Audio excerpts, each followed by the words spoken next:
Cut Nyak adalah salah satu pahlawan wanita Indonesia asal Aceh yang terkenal dalam perlawanan melawan penjajah. Cut Nyak ikut berperang langsung bersama para pejuang melawan penjajah. Meski seorang wanita, Cut Nyak tidak gentar dan terus memimpin perlawanan melawan Belanda. Cut Nyak merupakan sosok yang ditakuti oleh Belanda karena mampu mengobarkan semangat perlawanan rakyat Aceh.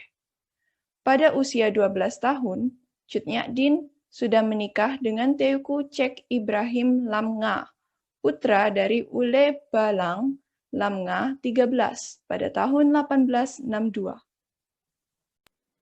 Cut Nyak lahir di Lampadang, Kerajaan Aceh pada tahun 1848 dari keluarga bangsawan yang taat beragama di Aceh Besar. Dia mulai ikut mengangkat senjata dan berperang melawan Belanda pada tahun 1880. Itu tidak lepas dari tewasnya suami Cut Nyak yakni Tengku Cek Ibrahim Lamnga saat bertempur pada 29 Juni 1878. Kematian suaminya membuat Cut Nyak sangat marah dan bersumpah akan menghancurkan Belanda. Pada 1880, Cut Nyak menikah dengan Teku Umar dan mempersilahkan ikut bertempur di perang. Bergabungnya Cut Nyak berhasil meningkatkan moral semangat perjuangan Aceh melawan Belanda. Kemudian, perang dilanjutkan secara gerilya dan dikorbankan perang Fisabilillah. Pada 30 September 1893, Teku Umar membuat siasat dengan menyerahkan diri kepada Belanda bersama pasukan. Cara itu dilakukan untuk mempelajari taktik perang Belanda.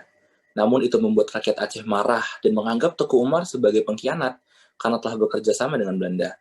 Setelah beberapa tahun bergabung dengan Belanda, Teku Umar dan Cut Nyak balik menyerang Belanda. Setelah memiliki fasilitas yang lengkap dan mencukupi, Teku Umar mengumpulkan rakyatnya, membagikan senjata dan menyerang Belanda kembali. Perang yang dilakukan Teku Umar secara gerilya ini berakhir naas. Saat perang yang terjadi pada 11 Februari 1899 ini, Teku Umar meninggal karena tertembak. Meski suaminya meninggal, Cut Nyak lalu memimpin perlawanan Belanda di daerah pedalaman Melaboh.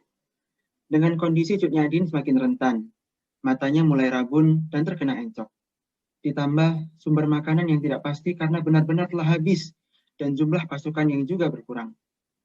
Kondisi itu membuat pasukannya iba dan salah satu anak buahnya melaporkan lokasi markasnya kepada Belanda. Dengan mudah, Belanda menyerang markas Cut Nyak di Betong Lesagau dan membuatnya terkejut.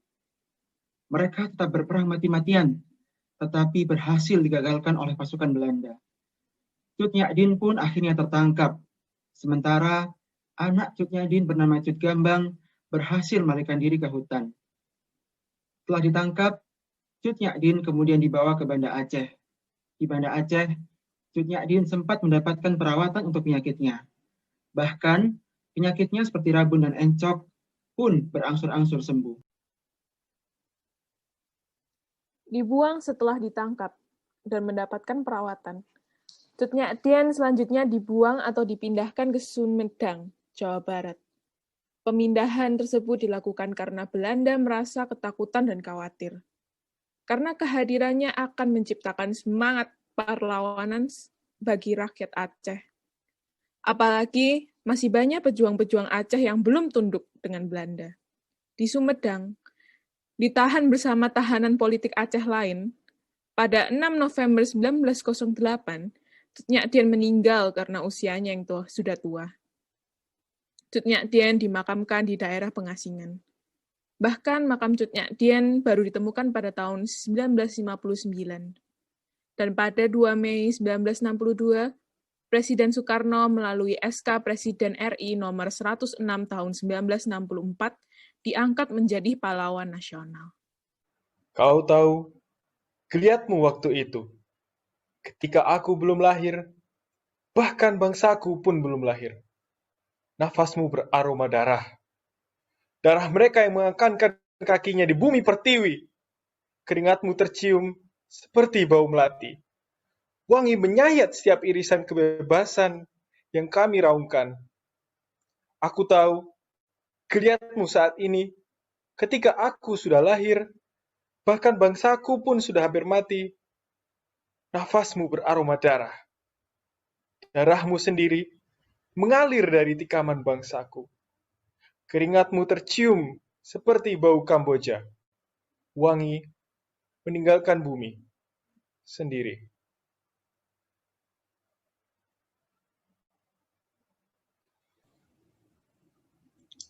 Kau tahu,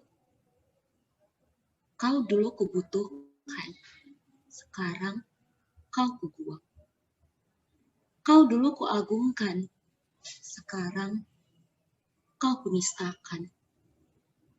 Kau dulu kukejar, sekarang kau tinggalkan. Aku tahu, tulangmu yang dulu kupakai membelaku, sekarang berserak rapuh. Tanganmu yang dulu kupakai memberiku nasi, sekarang mengulurkan tangan meminta untuk kuberi makan. Berdoalah untuk aku, pahlawanku. Aku ingin berjuang seperti dulu kau berjuang. Aku ingin mengingatkan bangsaku untuk berjuang seperti dulu kau berjuang.